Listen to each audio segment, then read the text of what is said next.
భారత్తో యుద్ధం చేసే సత్తా పాకిస్తాన్కి లేదని ఏపీ దేవాదాయ శాఖ మంత్రి ఆనం రామనారాయణ రెడ్డి అన్నారు.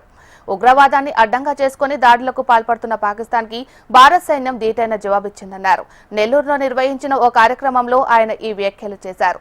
తీవ్రవాదంతో మహిళల సింధూరు తుడిపేస్తే ఆపరేషన్ సింధూర్ను మహిళా శక్తి ముందుండి నడిపించిందన్నారు. భారతీయులంతా ఏకమై పాక్ ఉగ్ర విధానాన్ని తిప్పికొట్టినన్నారు. పోరాటం చేస్తామన్న స్థాయి మాత్రం పాకిస్తాన్ దేశానికి లేదు.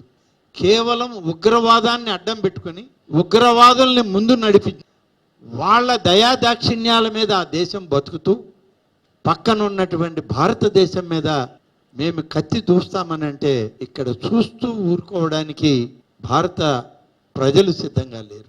భారతీయులు అన్నటువంటి వాళ్ళు ఒక్క మాటగా ఒక్క బాటగా ఈ దేశం సమస్య వచ్చినప్పుడు దేశమంతా ఒక్కటే, మేమంతా ఒక్కటే, ఏ సందర్భంలో అయినా మా దేశం మీద దండయాత్రకి ఎవరు వచ్చినా తిప్పి కొట్టడానికి మేము సిద్ధమని చెప్పి ఉక్కుపాలు దాగే పసిబిడ్డ సైతం ఈ దేశంలో భారతదేశాన్ని రక్షించుకోవడానికి భారత ప్రభుత్వానికి భారత మిలిటరీ సంస్థలకు తోడుగా నిలబడుతుందనేటువంటి విషయం 3 రోజులుగా మనం కంటికి కట్టినట్లు చూస్తూ ఉన్నాం.